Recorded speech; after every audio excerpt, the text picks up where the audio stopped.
It's not the chart pattern. It's how I trade it. Because if we're looking at a breakout in gold or silver, it's the same breakout for everybody, anybody in the world, no matter where you're, India, New York, Bali, Thailand, London, it's the same breakout price. Sitting on today with Michael Martin, a trader with over 30 years of experience so far trading commodities. It's been a while for sure. So look forward to talking about this and his experience in the market. Michael, we have a lot to discuss today. So welcome on the podcast. It's going to be good to talk with you about trading. Yeah, thank you so much. I appreciate you being here. You have a really great show. I've watched so many of your videos, a lot of people that I know too. So thanks for all you do for the community, because it's like you provide access to a lot of good people. I'm grateful to be here. So walk me through a bit more about what you're doing these days. Right. So these days I'm working with Victor Spirandio. We have a fully systematized model. It's always invested long, short. It's built for institutions. It's got a $25 million notional value. And they use it as an overlay, as a hedge, because it has a negative 62 correlation to the S&P 500 over 10 years. Low volatility, low drawdown. Trades to a 10.44 vol, annualized standard deviation. And that's very, very, very important. I don't want to sound like a marketer. It's fully transparent. There's no lockups. And they use it, obviously, because when stocks and bonds zig, we zag, right? So, Victor's very well known. He's, I'm well known. He's famous. Let's put it that way. And we're working with entities that are on like a 50 to 100 year plan, endowments, foundations, single and multifamily offices, the ultra wealthy who can, the margin on that is probably safely $3 to $5 million. It depends on what FCM you're going to clear with. Notional value is $25 million. It's not think of it like it's a long short index that's always invested, but purely systematic. So we'll go long or short, but it's never not in a particular market with the proviso, I think, of crude, it's long or flat. And so I spend my days traveling, talking, with very, very wealthy people. I have, my own trading account for my own stuff. The compliance on that is a pain in the backside, but I still do it because I love it. And it's like a crossword puzzle for me. I always like trying to figure things out. I have winners, I have losers. I'm pretty much just like everyone else watching. I was in a bit of a drawdown recently, had to dig out, but it's all good. I take it all in stride. It's who I am anymore. So let's go back to when you started trading and walk me through how you came into trading in the first place. It's a great question. I was a working class kid. My parents were born in the Depression. My dad was in a labor union, and my mom was what we called civil service. She was basically a secretary for the county executive. And that would be Putnam County, New York. And so I wouldn't mind telling you, I was about a 10-mile drive from Montreal. And I went there a lot because I have my mother's side of the family is all in Quebec. From Dorval to Montreal, I have French-speaking cousins who don't even speak English, but I love them a lot. We could talk about Montreal. It's a great city. Montreal is a great city. So is Toronto, but I knew how to work. My sister and I have an enormous amount of grit. Because if we wanted things, we kind of had to go get it ourselves in many ways. There wasn't a lot of extra cash flowing around for us to do what we needed. So, or what we wanted to do as young kids, especially when it got into teenagers, right? You had to have the right sneakers, the right jeans. So I began like landscaping, cutting grass, shoveling snow, because we had 4 distinct seasons. Then when I got to drive, I kind of built that into a landscaping business, but it was seasonal, So I work in restaurants. I have some couple of harrowing tales. I worked at a restaurant that was owned by the Genovese crime family. I didn't know it at the time. I mean, I knew who the people were, but I didn't know they owned it. And then I caddied at really good golf courses at Quaker Ridge and at Wingfoot across the street in Westchester County. So I was hustling. And I was making a lot of money. I was probably making $4 or $5K a month cash. And that was way back in the early 80s. So, but I realized like I'm tired of exchanging my time for money, right? That's the blue collar thing. When you're young, you have kind of like you're evolving ability wise and all you have is time.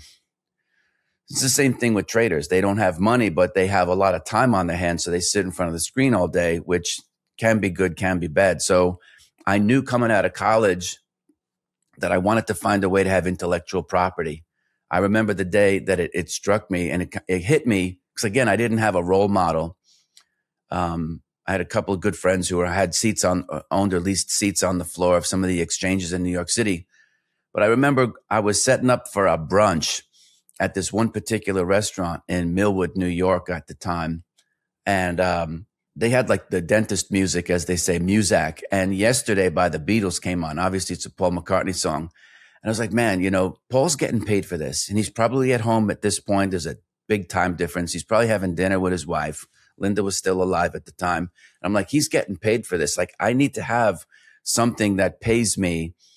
And I don't even think I knew what passive income was, but I knew in my body that I had to develop something to work for me, because I had heard the statement like, you work for your money or your money works for your money. And I was like, well, okay, great. How does that work though? Because first you got to get the money, right? So I beelined it for Wall Street, not even really. I knew I wanted to be a trader. In those days though, they were only hiring traders who had MBAs, which in retrospect was stupid because there's really nothing in an MBA that helps you learn how to trade. So it was aggravating and frustrating, but as the old saying goes, in reality, it only takes one side to make a quarrel. It's useless for sheep to pass resolutions in favor of vegetarianism while the wolves remain of different opinions. So I could knock my head against the wall. So I took a job as a financial advisor, which I hated, because you have to cold call people. You make 300 calls, you make 60 contacts, you'll get 10 leads, and then you'll close one. And I'm like, I didn't go to school to sell muni bonds to people. Like, they're good, they're beautiful bonds, but that's not really what it to be. So I set a 3-year goal for myself to either move horizontally to a trading role or to apply to a different firm. And I didn't hit that goal. And at 3 years and 1 month, I started my own company, just went out on my own. That was it. Wow, that's a bold start. Crazy. Well, they say, if they don't let you in the front door, go through the bathroom window. I got to the point where I was going to the floor of the stock exchange, New York. I had friends on Comex and NYMEX and what was then called the Coffee Sugar Cocoa Exchange. Now it's the ICE. And I really massaged those relationships as best I could. I had friends who worked inside, but God has a plan for everybody too, because I had friends who were prop traders at Lehman. I had friends who were prop traders at Bear Stearns. I had a good friend who worked, I'm sure I caddied for John Merriweather at Wingfoot, and I couldn't get in. All those companies out of business.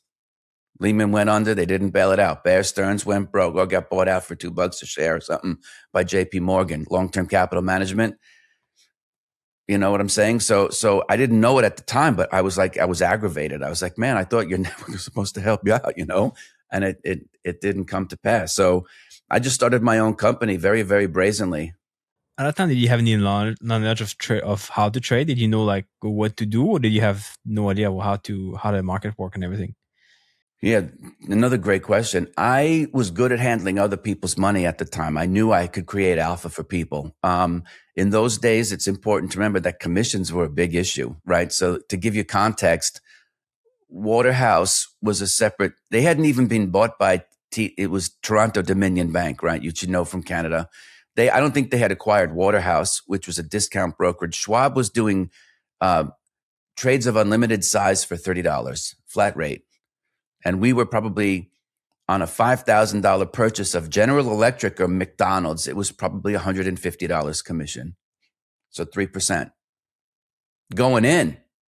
No, it was about $1.50 a share. It's probably $150. I'm sorry, I missed. It was a 300 round trip for blue chip stock. The idea was, though, if you bought someone McDonald's, you weren't going to be day trading it, right? You probably buy it and they'd give it to their grandkids, right? So you get paid once. You could understand that the commission is a one-time thing. So day trading it wasn't anything that I could do. To give you context, the commissions were very, very high. Stocks, they hadn't been decimalized yet. So you had eighths. Everything was in eighths, and most things had at least an eighth to a quarter spread. So you're looking at an eighth in for commission, an eighth out to get out of the trade, and at least an eighth to a quarter in the bid-ask spread. So you're looking at 50 cents as a break even. Plus you're still getting a tax bill. And don't forget, I had my Clark Kent job was that I had to be a financial advisor. So I actually had to go get clients and bring in money, and we were all graded on that. It was a lot of pressure. I did a good job of making other people money because I had the disconnection emotionally in my own trading when I started after I paid for college, which wasn't cheap. In those days, it was 30K a year. Now it's probably 80, 90K. Um, I had about 5K, it's about 13,000 in today's dollars. So I didn't have much room. And so I understood commodities because I grew up like you did in the Northeast, and we had seasonality, right? I grew up working on estates and farms, and I clicked. I could see the physical. I wasn't great at trading cash settled instruments like indices, stock index. Well, first of all, there was no E-mini when I started. It was the S&P 500 was a $500 per point mechanism. So it was institutional. Margin was 40K. So it was not a speculative vehicle for the likes of me. But I got good at trading the softs because they could trend like coffee, sugar, cocoa, and the margins were low, and they would trend and they would just go because of the seasonality. So I did well with stocks and commodities, but I levered the living daylights out of my account. I was probably trading 10 times leverage when you did the math of everything, because I would buy as much stock that I could and then also lever against that to trade futures, which I wouldn't recommend to anybody, but there was no room. But then because the commissions were so high, you got to think 5K, an eighth in, an eighth out, and a quarter spread is 50 cents. Times that by 100 shares is $50. So my cost to trade was 1% of my account. So I was very much like a sniper, ready, aim, fire, not ready, aim, aim, aim, aim. You have to kind of do it or get off the pot, as they say. So, but I had to be highly selective. So I was using the charts, not so much to say like, okay, can this break out? Because I could see the trends, and I'd make a spreadsheet on Lotus 123. I was like, I need to use the technical and this is where I think Warren Buffett gets it wrong, where he says he doesn't know any rich technical analysis. I think he's kind of putting people on. He's a good enough guy, but you use it to play superior defense, even if you're hell bent for election as a speculator, day trading the E-mini, what is it called, the ES and the MNQs or the NQs. You use technical analysis to me to play superior defense, because what you don't lose, you don't have to earn back. And I was very aware of that because I didn't have it to lose, Etienne. Has your trading style changed today, or is it the same thing you were doing back then? Well, I would say now it can be more active because I don't have to worry about the fees. The commissions are basically zero, right? I mean, the only thing, if you're running a commissionable business, that you can make money on anymore is really options, right? The spreads are wider. The 20, 30 cent spread, that's more like what it was trading stocks when I was a kid. So plus the technology is there.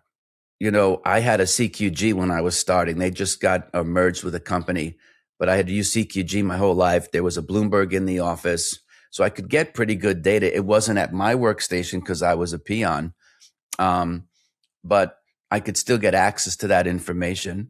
And I always knew the thing that saved me were protective stops. Because I couldn't keep my eye on the market. I had to go visit rich people and bring their money in. Why? Because we were graded on the net new assets that we brought into the firm, the number of new accounts, especially new households, because you could open up a guy and his wife and have his 401k, their joint tenants account, and their UGMA accounts for their kids, right? So that would still be one household. So we were graded on new accounts with an emphasis on new households, net new assets, and then of course commissions and fees, your gross commissions and fees for the month. Never once did they ever say, "Oh, Michael did very well this month. He made 6% for his clients' assets with only a 1.2% drawdown." Those were words that never came out of my manager's mouth.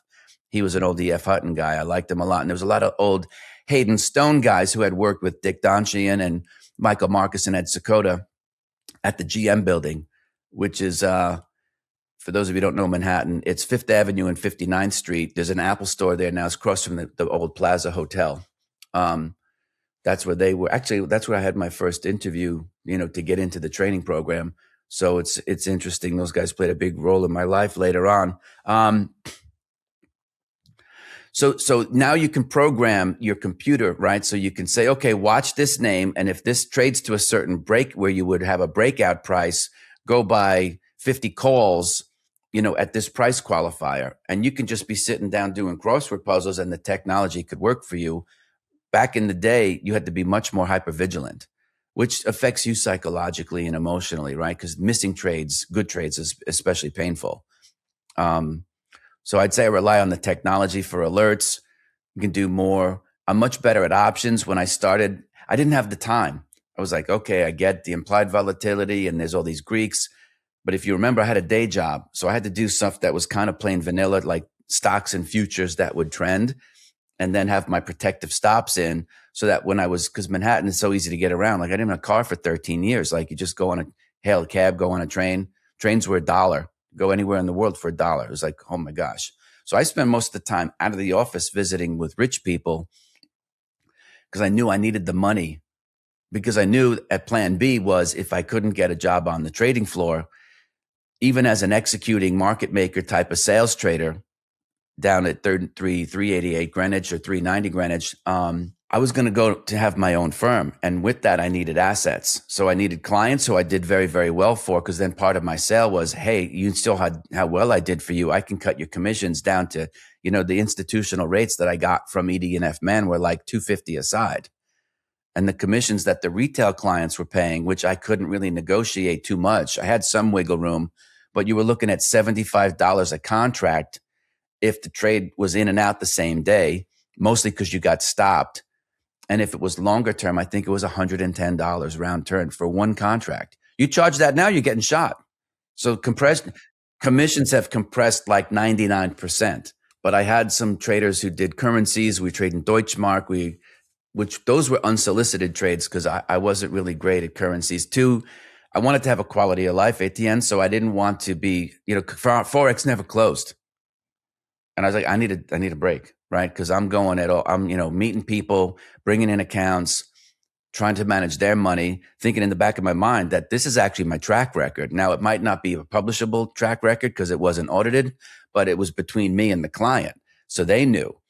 Because the old saying on Wall Street is you're only as good as your last trade. Like you're only as good as your last film. Like in Hollywood, you're only good as your last trade. You could have bought Nvidia at $15, but if you rode Bitcoin from 80K to 50, that's what they're talking about. How do you find those peoples back then and now that have money that you can trade for?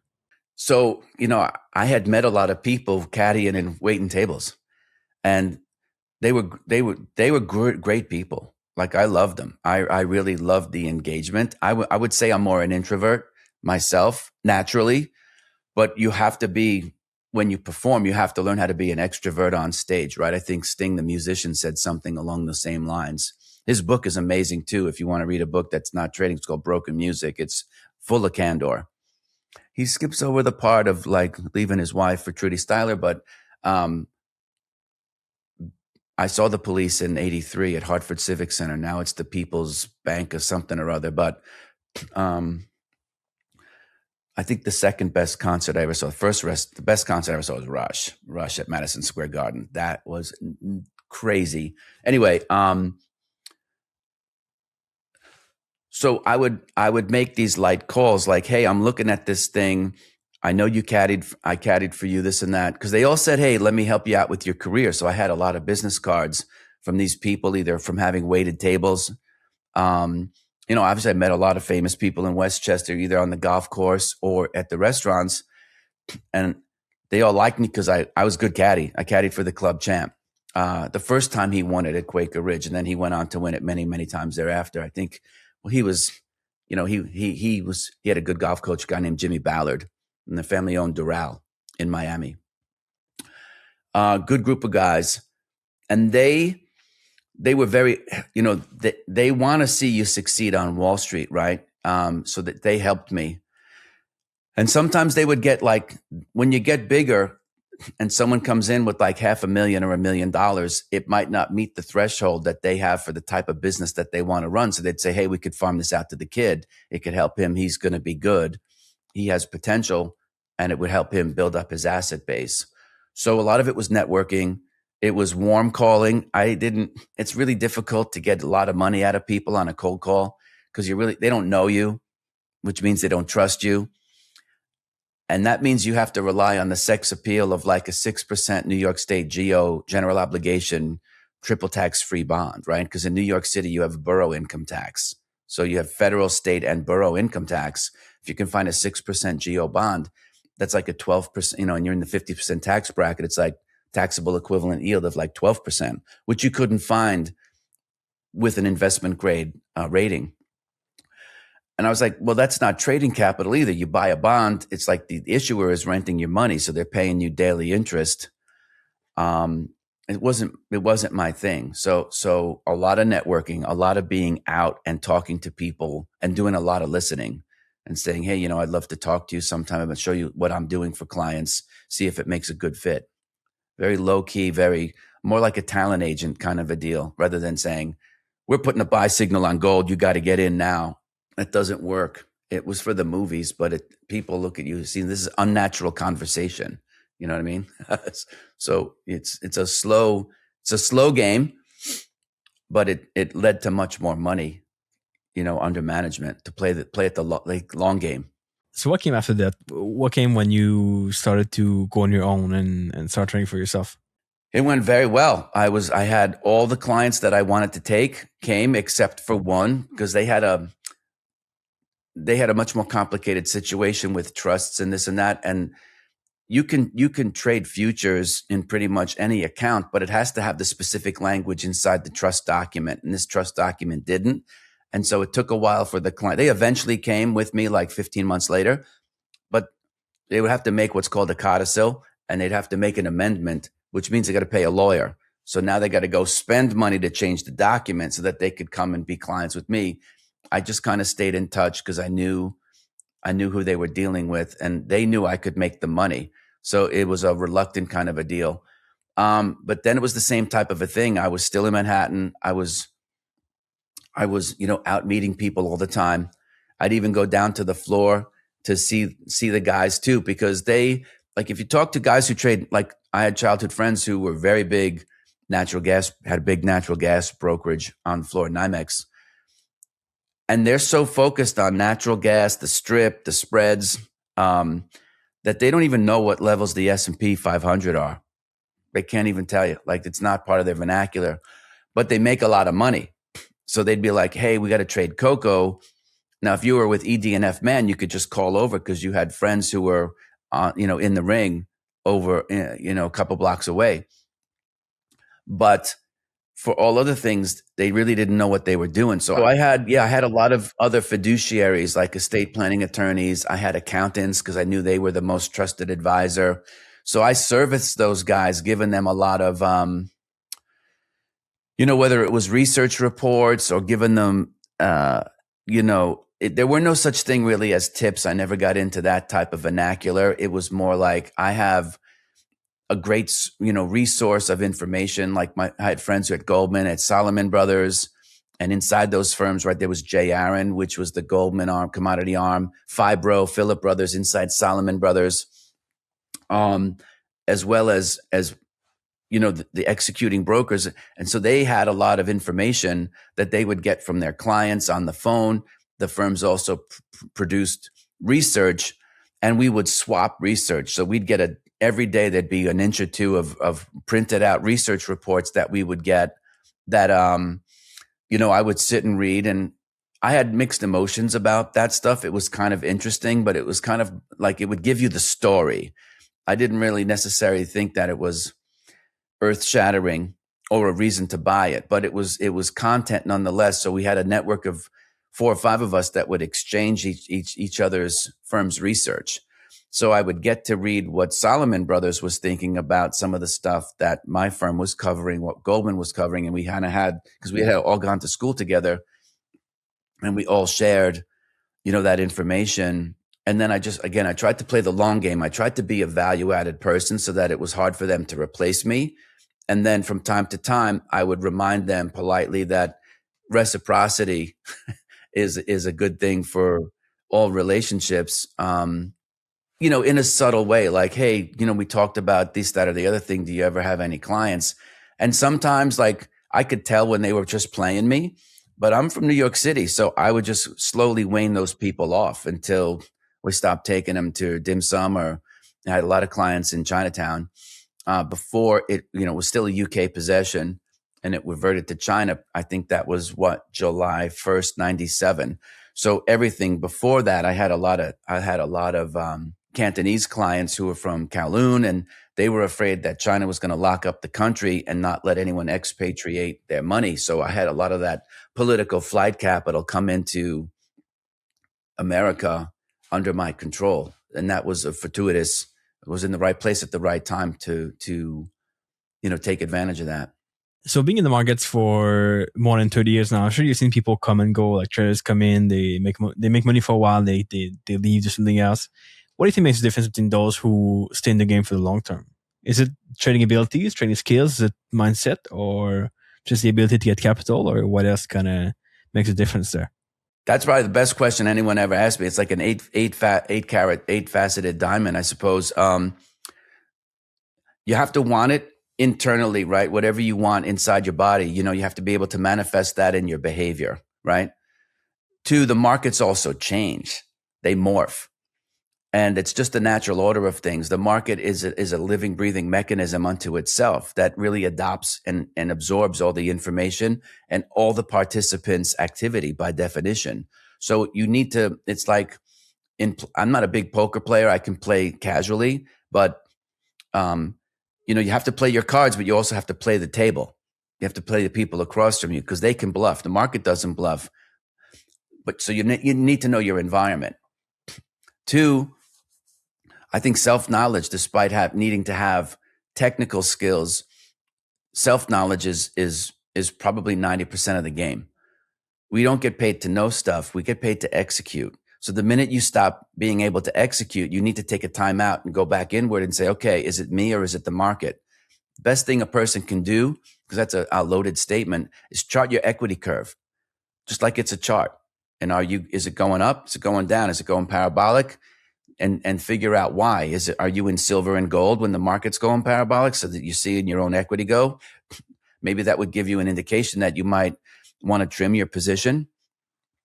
If you're in a big drawdown, are your positions too big, right? Are you trimming your equity? So there's a lot that's going on in that question. It's usually starts with the individual. Why? Well, because no one's holding a gun to your hand to have to trade. You typically want to.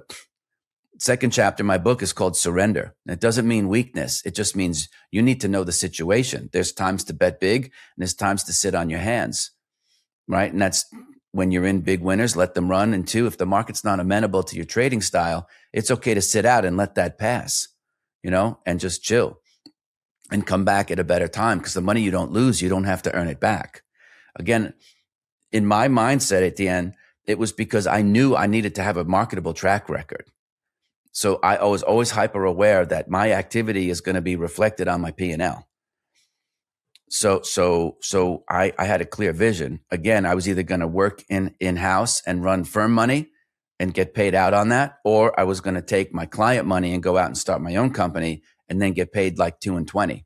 So I had a clear vision, but everything is evolving. I don't think, people talk about journaling, meditation.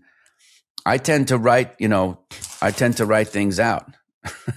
I got red and mostly blue. I like to, for the neuroscience of it, I write in blue. And I have 4 notebooks here. Each one has its own reason. I don't mingle everything, commingle. So I think the onus is on the individual to kind of continue to learn about themselves. Also, life evolves. When you're young and single, you have no money, but you have a lot of time. When you get older, if you're successful, you're going to need to spend time with your spouse. You're going to have time with your kids. So you have a lot of money, but you don't have a lot of time. So you value things differently. Right now, if you're 26 and you're on a trading desk, go for it. Crank it while you can.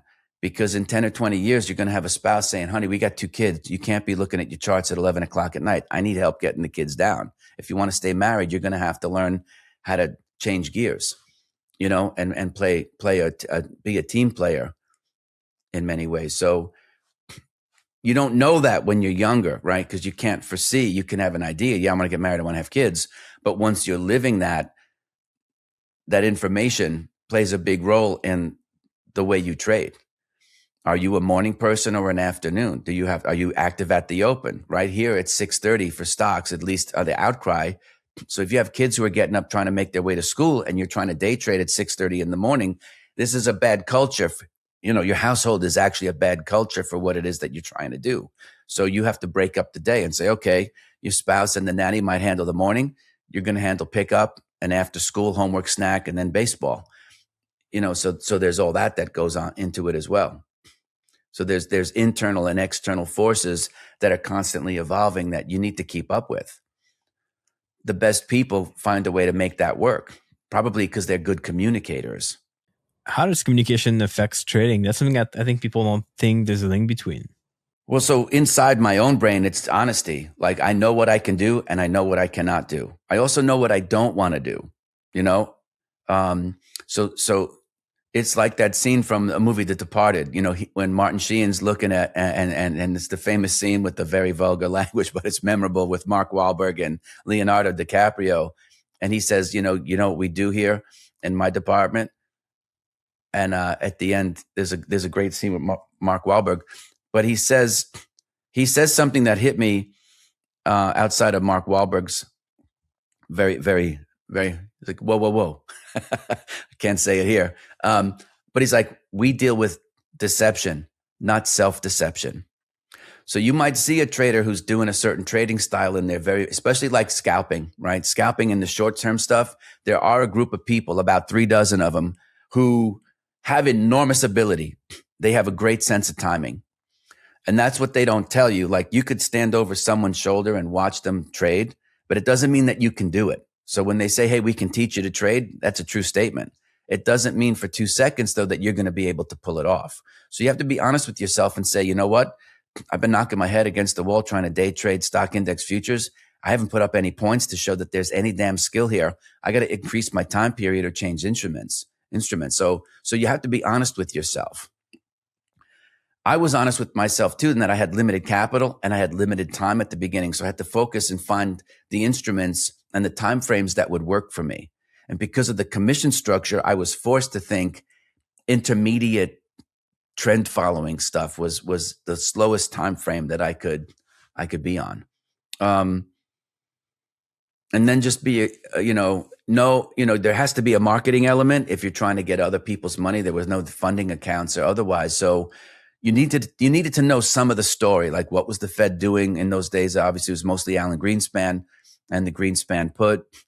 The .com stuff came, internet was going to change the world. A lot of those companies don't exist. So you have to not get sucked up in the hype. I think we're seeing that right now with either crypto and or AI. You have to remember the names that everyone was touting in stocks from 95 to 2000. They don't even exist anymore. They changed the names of like JDS Uniphase. You couldn't lose, right? CMGI. They said David Weatherell or whoever. They said, please drink your wheatgrass juice because you're the CMGI is the Berkshire Hathaway of the internet. And you're like, wow, when you say it like that, I got to be an idiot if I don't at least own some of it. Then there was Internet Capital Group, another holding company, VerticalNet, Siebel Systems, Global Crossing. Cisco is probably the only one that kind of came out. 3Com, Palm Pilot, that they spun out. They're all out of business. Research in Motion. I was a BlackBerry guy. I still think the BlackBerry was best device I ever used, despite the apps and the functionality. And so you have to be careful. Like there's a lot of hype that goes into these things. You can't fall in love with them. You have to be objective and be like, you know what?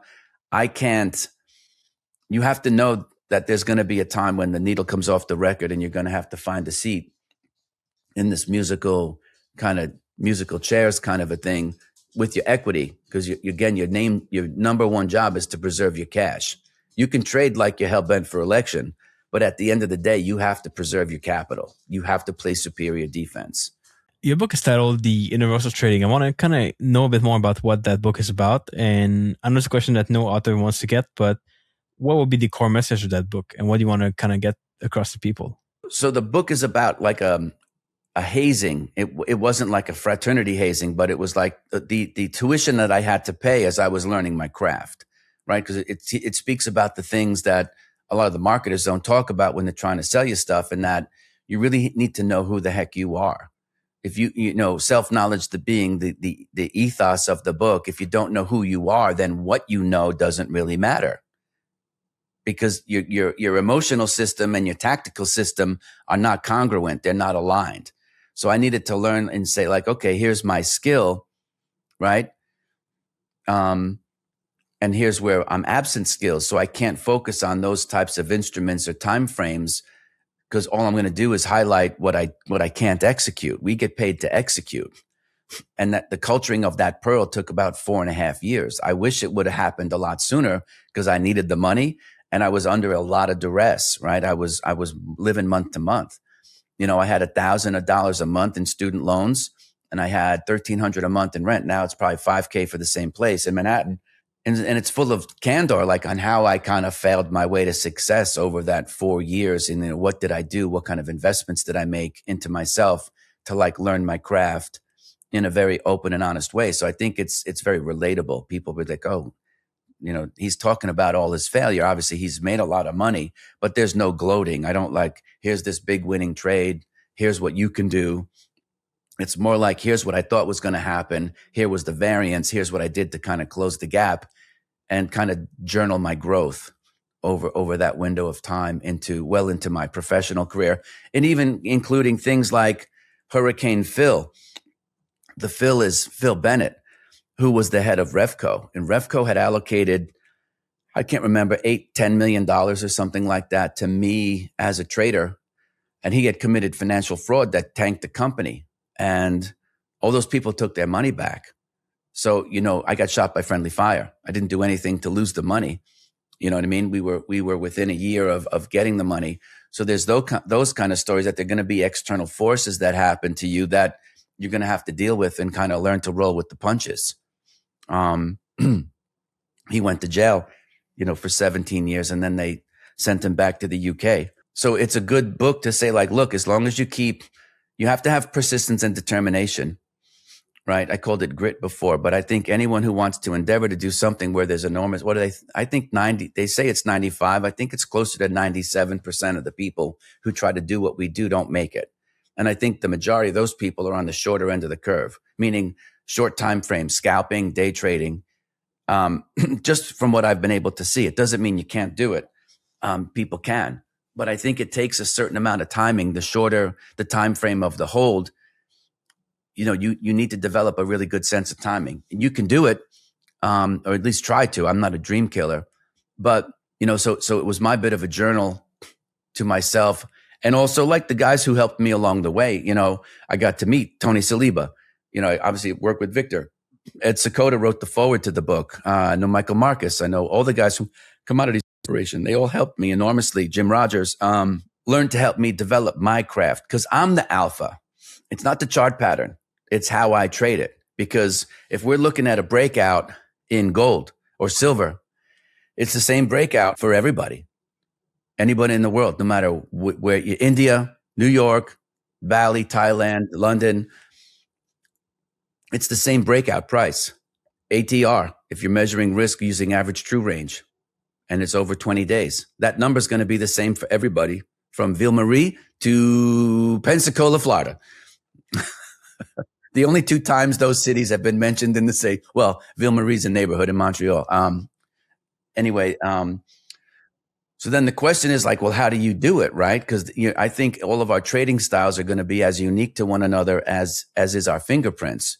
So that's what no one tells you, is that you're going to have to make it your own. It's kind of like when you go to a nice store, you go to Bloomingdale's and you buy an Armani suit, you take it to the tailor so that it fits you better, right? It's not custom made, but they have it fitted so that it looks better on you. And that's kind of what trading is like. A breakout is a breakout. VWAP is VWAP, but it's how do you do it? So, you know, Gary Vaynerchuk has said on some shorts that I've seen, like, you are the niche. I say you are the alpha. It's all about you. You have to be 75 to 90% of your trading success. The tactical part you could teach to a ninth grader. It's not that sophisticated. I mean, we could talk here for hours, but I want to kind of respect your time today. I want to tell people where they can find you. And also, you're giving away your audiobook for free to people. So you want to tell them how to get it? Yeah, so I feel like super lucky, right? Because I'm a working class kid and I can still smell the grass walking behind the big 3-foot deck Bobcat lawnmower that I had when I was a kid. And I was like, I made a promise to God. I'm very spiritual. And I said, man, if you help me make this transition from blue collar despair, like a Raymond Carver short story, to having some kind of white collar success, whatever you have in store for me, God, just give me the opportunity to overcome whatever challenges you want to put in front of me. I promise you, I'm going to help everybody out. Anyone who could fog a mirror, I'm going to help them out. So when I did the book deal with FT Press, they wanted the physical and the ebook versions, which at the time were the Nook and the Kindle. And I think Borders Books was still around then. So they had their own e-reader, but they didn't care about the audiobook.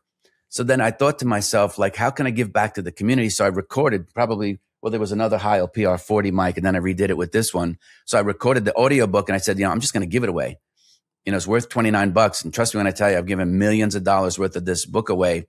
I gave you the link. You can put it in the description. Just go download it for free. The forward by Ed Sakota. If you look at Amazon, it's 4.5 out of 5 stars. So it's got decent reviews. You can buy the audiobook is the point. So if you want the free version, I'll just give it to you. Just give it to you straight up. So give you the link. It's in the description. And then, what I would do, folks, is I would watch as many of the videos that you possibly can on Etienne's channel. Go click on videos, click on whatever it's called. You can rank them by timeliness and the ones that are most watched. I think it's the popular button, but there's a PhD level of education on this channel. And you'd be wise to spend, to the extent that you can, listen to it in the background while you're traveling. It's one of the better channels. Very lucky and grateful to be here. Yeah, appreciate that. Thank you. And we'll put the link below for your book. If people can check it out there, get a free version of your audiobook. People can also comment below their questions. If they have any questions for you, we can definitely come back and cover them in the future. Any questions for Michael, make sure to comment below and let us know. And we'll come back and answer these questions later on. And Michael, it's been fun to have you on the podcast. I appreciate that. Hopefully we can bring you back on later and talk training once again.